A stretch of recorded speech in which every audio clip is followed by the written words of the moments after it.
Hi hello എല്ലാ കൂട്ടുകാർക്കും ഇന്നത്തെ പുതിയ വീഡിയോയിലേക്ക് സ്വാഗതം. കാണുമ്പോൾ തന്നെ അറിയാം ഒരു നവരാത്രി വൈബെല്ലാം എല്ലാവർക്കും വന്നു തുടങ്ങി. അപ്പോൾ ഭഗവാൻ വരുന്ന കാഴ്ചയാണ് നിങ്ങൾ കാണുന്നത്. തമിഴ്നാട്ടിൽ നിന്നും കുമാരക്കോവിൽ നിന്നും കുമാരസ്വാമിയും പത്മനാഭപുരം പാലസിൽ നിന്നും സരസ്വതി ദേവിയും ശുചീന്ദ്രത്തു നിന്നും മുന്നൂറ്റി നങ്കയും തിരുവനന്തപുരത്ത് പൂജവയ്പ് മഹോത്സവത്തോടനുബന്ധിച്ച് നവരാത്രി തുടങ്ങുന്നതിന് മുമ്പ് തലേ ദിവസം തന്നെ പൂജവയ്പ് ഒന്നാം ദിവസത്തിൻ്റെ തലേ ദിവസം തന്നെ തിരുവനന്തപുരത്ത് എത്തിച്ചേർന്നു. അപ്പോൾ അതിനുള്ള ഒരു വരവേൽപ്പിനായിട്ട് നമ്മളെല്ലാവരും സാധാരണ ഇങ്ങനെ കൂടുന്നൊരു പതിവുണ്ട്. അപ്പോൾ അതാണ് ഇപ്രാവശ്യവും. കഴിഞ്ഞ പ്രാവശ്യം എനിക്ക് പോകാനായിട്ട് പറ്റിയിട്ടില്ല. കാരണം ഇങ്ങനെ ഭജൻ പ്രോഗ്രാമും മ്യൂസിക് പ്രോഗ്രാമും ഒക്കെ ഉണ്ടെങ്കിൽ ഞാനിങ്ങനെ അധികം ഇപ്പോൾ പോയി നിന്ന് വെയിൽ കൊള്ളുകയും വേർക്കുകയും മഴ നനയുകയും ഒന്നും ചെയ്യാറില്ല. എനിക്ക് സൗണ്ടിനെ അത് അഫക്റ്റ് ചെയ്യും. അപ്പോൾ കഴിഞ്ഞ പ്രാവശ്യം പോയിട്ടില്ലായിരുന്നു. സാധാരണ പോകുന്നത് തന്നെയാണ്, കഴിഞ്ഞ പ്രാവശ്യം പോകാൻ പറ്റിയില്ല. അതുകൊണ്ട് ഇപ്രാവശ്യം ഞാൻ പോയി. ഇപ്പോൾ പ്രാവശ്യം മോനും കൂടെ ഉള്ളത് കൊണ്ട് പോയി. അപ്പോൾ അതിനാദ്യം ഇങ്ങനെ എന്താ പറയുക, ആന, പിന്നെ കുതിര, പിന്നെ കാലാൾ, ഇങ്ങനെയുള്ള സൈന്യസമേതമാണ് ഭഗവാനെ അകമ്പടി സേവിച്ചുകൊണ്ട് തിരുവനന്തപുരത്തേക്ക് എഴുന്നള്ളത്ത്. അപ്പോൾ തിരുവനന്തപുരത്ത് എത്തി. ഞങ്ങളുടെ കരമനയിൽ ഒരു ശിവക്ഷേത്രമുണ്ട്, അവിടെ കോവിലെന്ന് പറയും ഞങ്ങൾ. അപ്പോൾ ഇതെല്ലാം ഞാൻ സത്യവാഗീശ്വരി ക്ഷേത്രമാണ്. ഇതിനു മുമ്പ് ഞാൻ പല വീഡിയോയിലായിട്ട് ഞാൻ പറഞ്ഞിട്ടുണ്ട്. അപ്പോൾ അതുകൊണ്ട് ഞാൻ കൂടുതലായിട്ട് പറയുന്നില്ല. അവിടെ വന്ന് റെസ്റ്റ് ചെയ്തിട്ടാണ് തിരിക്കുക.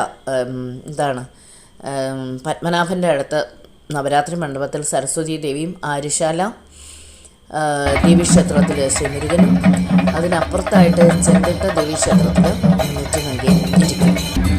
9 ദിവസങ്ങളിൽ 10-ാം ദിവസം വിജയദശമിയിൽ വന്ന് പൂജപ്പുര സരസ്വതി മണ്ഡപത്തിൽ വന്ന് പൂജയെടുപ്പും കഴിഞ്ഞതിന് ശേഷം അടുത്ത ദിവസവും തിരിച്ച് തമിഴ്നാട്ടിലേക്ക് മടങ്ങും എന്നുള്ളതാണ്. അപ്പോൾ അതും പ്രകാരം നമ്മളെല്ലാവരും ഒത്തുകൂടി ഭഗവാനെ സ്വീകരിക്കാനായി താലമൊക്കെ വെച്ച് ഫ്രൂട്ട്സും മാലയും ഒക്കെ വെച്ച് ഇങ്ങനെ കാത്തിരിക്കുകയാണ്. ഇതിപ്പോൾ ആദ്യം വരുന്നത് സരസ്വതി ദേവി അല്ല, ആദ്യം നിങ്ങൾ കണ്ടത് പല്ലക്കിൽ മുന്നൂറ്റി നങ്കയാണ് പല്ലക്കിൽ പോകുന്നത് കേട്ടോ. ഫസ്റ്റ് ചിത്രങ്ങൾ കണ്ടത് നിങ്ങൾ. പിന്നെ അത് കഴിഞ്ഞ് സരസ്വതി ദേവി ആനപ്പുറത്ത് വരുന്നതാണ്. ദേവിയും പോയി കഴിഞ്ഞു. ഇനി വരുന്നത് എന്താണെന്ന് പറഞ്ഞാൽ ശ്രീമുരുകനാണ്. ഭയങ്കര സന്തോഷമാണ് നമുക്ക് കേട്ടോ. എനിക്ക് വല്ലാത്ത ഒരു ഫീലിംഗ് ആണ്. എല്ലാവരും നമ്മുടെ പരമ്പരകളെല്ലാം ഓർക്കും, ഭഗവാനെയും എല്ലാമായിട്ട്. ഇതെല്ലാം നമുക്ക് എന്താ പറയുക, പാരമ്പര്യമായിട്ട് ഇങ്ങനെ കിട്ടിയിട്ടുള്ള ചില വൈബ്സാണ് ഇതെല്ലാം. അപ്പോൾ അതുകൊണ്ടാണ് നമ്മളൊക്കെ ഇങ്ങനെ ഭഗവാൻ വരുന്നു, അല്ലെങ്കിൽ നവരാത്രി ദിനങ്ങൾ, അല്ലെങ്കിൽ ഓണ ദിവസങ്ങൾ എന്നൊക്കെ പറയുമ്പോൾ നമുക്ക് തനിയെ ഉണ്ടാകുന്നത്. പിന്നെ എല്ലാവർക്കും ഒന്നും അങ്ങനെ ഉണ്ടാവണമെന്നില്ല. ഇനി വരുന്ന ജനറേഷനൊന്നും ഇതൊന്നും അറിഞ്ഞു പോലും കൂടായിരിക്കും കേട്ടോ. അപ്പോൾ അതൊക്കെയാണ്. അപ്പോൾ ഇന്ന് ഭഗവാൻ കുറച്ച് സ്പീഡിലാണ് പോയത് കേട്ടോ. ശ്രീമുരുകൻ 22-ാം തീയതിയാണ് ഭഗവാൻ വന്നിരിക്കുന്നത്. 22-ാം തീയതി പൂജ വയ്ക്കുന്നവരുമുണ്ട്, അതാണ്. അപ്പോൾ ഭഗവാൻ നിങ്ങൾ കാണുന്നുണ്ടാവും, വെള്ളി കുതിരമേലാണ് എഴുന്നള്ളത്ത്. ഭഗവാന്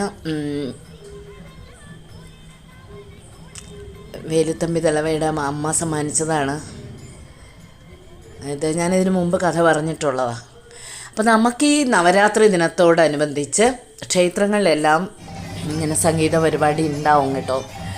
അപ്പോൾ അതിൽ മുമ്പ് ഞാൻ ഒരു ക്ഷേത്രത്തിൻ്റെ ഭജൻ ഗ്രൂപ്പ് അത് കുറേ പ്രാവശ്യം കാണിച്ചതാണ്. ആവർത്തന വിരസത ഉണ്ടാവണ്ടെന്ന് കരുതി ഞാൻ എൻ്റെ മുമ്പുള്ള കൊളീഗ്സ് അവരുടെ ഗ്രൂപ്പിൻ്റേതാണ്. വീട്ടിൽ വെച്ചുള്ള പ്രാക്ടീസും ആറ്റുകാലുള്ള പ്രോഗ്രാമുമാണ് ഞാൻ ഇതിൽ ഷെയർ ചെയ്തിരിക്കുന്നത്.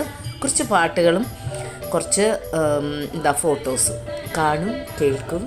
മറ്റൊരു വീഡിയോ ആയിട്ട് കാണുന്നവരേക്കും take care and bye by.